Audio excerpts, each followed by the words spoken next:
Would you build your dream home on top of rubble? So many of us, when we're ready to rebuild, we're ready to build our dream home after struggle, and it's finally our time to build. We build it on top of ruins, meaning we've never healed ourselves from past money wounds.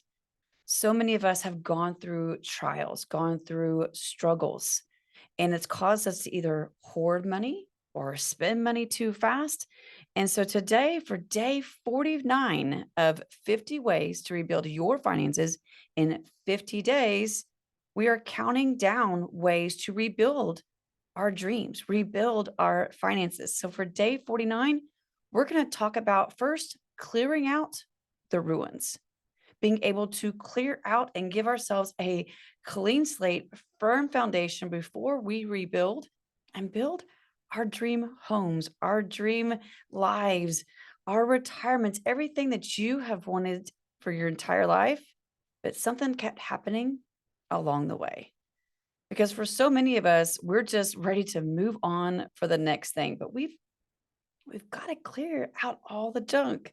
I mean, just think about it. If you think about real life construction, my new husband is in construction and he has to make sure the land is completely grazed. The soil can support the weight of a foundation, the weight of a building. There's so many things that go into it before they even start building. But for many of us, we don't even consider that for our own finances. So, first thing I want you to do for day 50, you wrote down your goal. What's your dream? What did you think of when you thought about if I rebuilt my finances? What is my ultimate goal in the next 50 days? So, for day 49, as we start to look at our ruins and cleaning up the ruins to prepare our land, prepare our soil, and creating the foundation we're going to need to rebuild, what do you need to clean up? I like to talk about money personalities. We all have one. Are you a spender? Are you a saver? Are you a good steward with your money? Are you a giver? Now, some of us, we're going to be a combination of all four of those things. But think of it. What are you? Get out that piece of paper. I want you to write it down. You'll write down all four categories and maybe start writing down some traits or just look at it actually. Because for some of us, we start thinking about, are we a spender? For me, it's the grocery store. I have to still work on my ruins around grocery shopping. When you come from time from a place of lack and then you all of a sudden have some money in your account, sometimes we can get a little crazy on the grocery store and we don't kind of follow our list. When I used to take my oldest son shopping when he was little, he was autistic and sometimes he would want something certain, but we couldn't communicate of why he couldn't have that. So we would have full on meltdowns in the middle of the grocery store. I used to just walk out. I used to pick him up like a football and we would just walk out of there. But then I got to learn, well, maybe I can give him just a piece. Oh, if I just gave him that one cereal.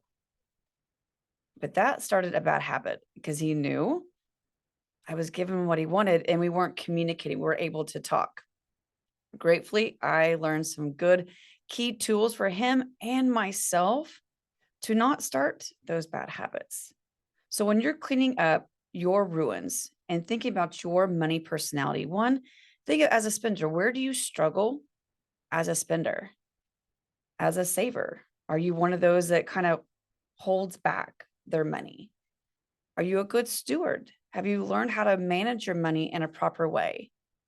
Are you a giver? Now, a giver can go two different ways. We can always think of giver as tithing and donating to nonprofits and all the things. And we think about it as stoic, but for some of us, we give everything away. We're afraid to hold on to money. Or there's some other things, or we feel guilty if we don't give. So that goes back to our money personalities. What is your behavior with money? Because all of a sudden, you start to build your dream home and you start to get all this money in, you're going to spend it before you're finished. You're going to save too much on it and maybe not spend money on the structure of your, plan for abundance. I don't like the word budget. We call it plan for abundance for your home. Like you may sacrifice because you're unwilling to part with that money. So I really, for day 49, I want you to start to think of cleaning up the ruins, starting to focus on your personality with money. What are you willing to do? What are you willing to address before we even get started in the build? How are you going to clear out that history that you may have before we build? So, spender, saver, giver, steward. Write down what is the area you need to work on for day 49. Really hone in and address and start to heal your money personality. I actually recorded a $9.99 workshop on that. It is located at startingoverwealth.com. If you want to just dive a little bit more deeper into your money personality, but otherwise stay tuned because for day 48, we're going to walk in a little bit more into how to clean up your money personality. But for day 49, let's just right now, just identify it. What's the personality, that financial ruin, that big thing that may have happened that has caused a lot of crumbling that still be lying on the surface that we need to clean off?